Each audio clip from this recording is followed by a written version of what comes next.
You say juice on you getting stabbed. Yeah, these stab wounds. These ain't hit wounds. These stab wounds from jailhouse knife fights. Yeah.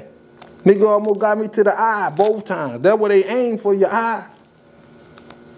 But you gotta, you know, bob and weave, man. Man, I want to take a step back, man. You said Donkey taught you something while y'all was incarcerated about respect. It ain't got nothing to do with your size. Right. Like, can you kind of elaborate a little bit more on what he shows you? Okay, so when we was on J Wayne, we was in individual cell, juvenile wing. So I popped out before him. I went online, and he was still on J Wayne. So what all else transpired, it wasn't seeing him no more because, you know, like he might have got convicted from J Wayne, or you know, he didn't really hit too many lines before he went to Angola. But anyway, so when he came back, bam. So like I'm on F Wing, he on F Wing. Now we B Wing dudes from the get go, but we on F Wing. That's how our times done changed.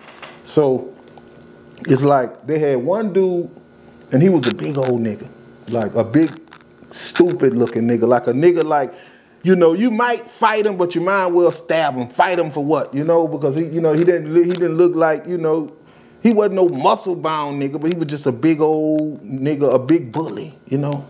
And he had two little dudes, and he was bullying them.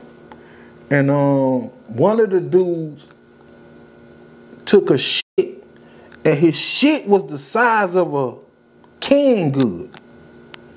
And that was suspect because nigga was like, nah, bro, don't no nigga supposed to be shitting like that. So nigga, it went to getting around in the cell, you know, because in F Wayne they got two shitters in the cell.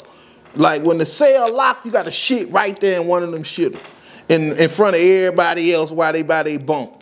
So this dude, the little bitty nigga, and you know, I ain't gonna say his name because, you know, I ain't trying to embarrass him or nothing because I don't know where he at this point in time. Hope he's still alive. But anyway, you know, he shitted out of canned goods size shit. And from that point, it was suspect that dude was raping dude. But dude was keeping it on the cool because he was already bullying them, and like whatever line he went to. And that'd be a form of showing once, you know, like they locked in. So, you know, so once that went to getting out, like I didn't look because I was like, nah, I don't even want to see that. I don't understand that. Like that's not understand. That can't even register in my mind. That little man, 4 feet tall, shitting out of canned good. I don't get it. You know, like it sounds unbelievable, but this life. So anyway, Donkey didn't like that. Like Donkey didn't like if it was covered up. He just didn't like how dude was handling dude. Now normally niggas don't get in niggas' business, but like I say, he was bullying. He wasn't owning up. He was bullying, and you know, mental pressure in Lil One. So Donkey took upon himself to show me that big nigga wasn't nothing but some hot air. You know, Donkey told a nigga he better not come to Chow. Chow. Now this when the parish had raw food. Donkey say you better not come to Chow. Dude didn't go to Chow.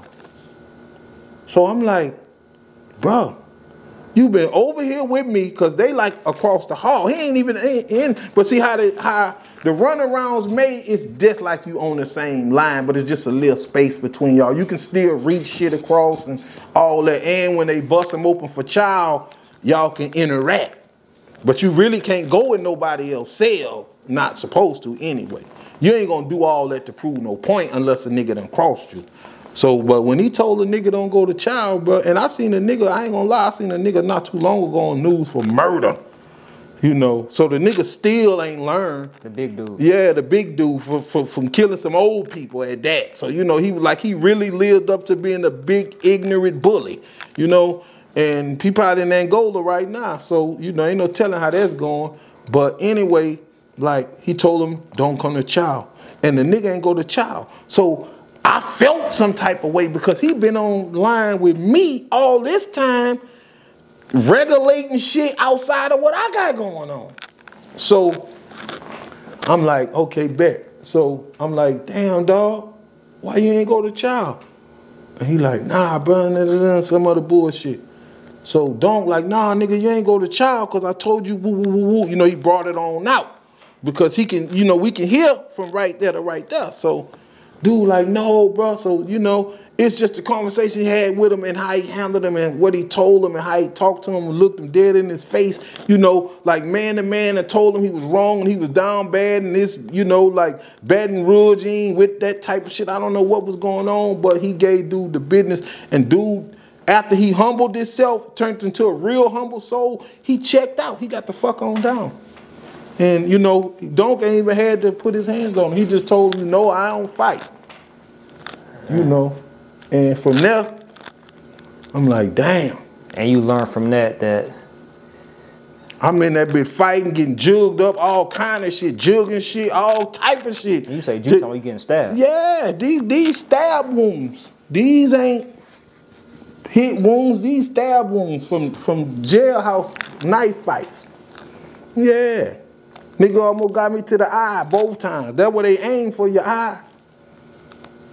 But you got to, you know, bob and weave, man. That's why, you know, like I say, bro, I've been through that shit. I've been through jail. I've been through the streets. I've been through the struggle. I've been through hell. You know? Like, so it ain't nothing a nigga could say. Niggas be hating, lying, saying this and that shit don't bother me, man. I come from nothing. I used to dumpster dive in Detroit. Niggas don't know what dumpster dive mean, man. You know, like, you want me to let them know for the people who don't know? Dumpster diving is when you go in a different part of town and you check the dumpsters to see if there's anything in there that can help you in your situation out. Dumpster diving.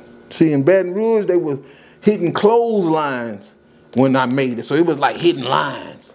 So I was like, fuck that, I do that too. But in Detroit, it was serious dumpster diving, nigga. Man, I mean, that's real, man, to paint a picture of what you was going through as a child. So we definitely gonna get back on the trail, man. But a lot of viewers may not know, because you represent like the south side of Baton Rouge, from what I understand. Right, definitely. But you're a product of the Midwest yourself. You was talking about like Sexy Red, St. Louis and all of that, but you know, you came up in Detroit. Yeah, I was born in Detroit. And I was in Detroit. I lived in Detroit till I was 9, and it was more so the, you know, the drugs had overtook our home. And my brothers was working for the Young Boys Incorporated people that, you know, yeah, like stuff like that. So it was like my mama had to save herself and her sons. You know, and I was just getting into it. So this during like the early stages of the crack epidemic? That's when the crack epidemic hit, like 84, 85, 86. By 87, we had to go. Man, talking about and then when we got here, the epidemic wasn't even here yet. So it's like we brought it. Man, talking about like Detroit, I mean, just even that crack epidemic, man, you can think it destroyed a lot of households. Yeah, definitely. It sent a lot of people to prison. It gave people struggle stress syndrome, post struggle stress syndrome. A lot of people is suffering from that, but they not diagnosed with it because the doctor ain't gonna diagnose you with that. Only the dome doctor gonna diagnose you with post-struggle stress syndrome, because I know what it take and what you've been through and what people go through and how it affects them. That's what I'm saying. A lot of crack babies, man. A lot of violence. It also made a lot of people wealthy. Yeah, and see this what I mean. Like, say for instance, when you do something that you wouldn't have did if you was in a better situation, and you got to live with it the rest of your life. Every time you think about it, it fucks with you. It might trigger you to do something. You might go backwards, all because you suffering from things you did while you were struggling in a struggle that you didn't bring on yourself. It was life. And it changed you. Some people died. Some people lost their life. Some niggas robbed a pizza man and got 25 years.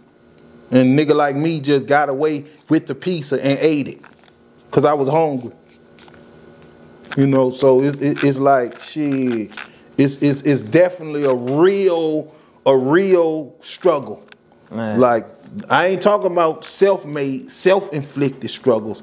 I'm talking about the struggles that people was raised or born into, to where they thought that was it. Like when you don't know nothing about microwaves and washing machines and dryers and VCRs, you think all that shit for rich people, because you barely got lights in your shit, man. Or you might go 6 months out the year with no electricity for year after year.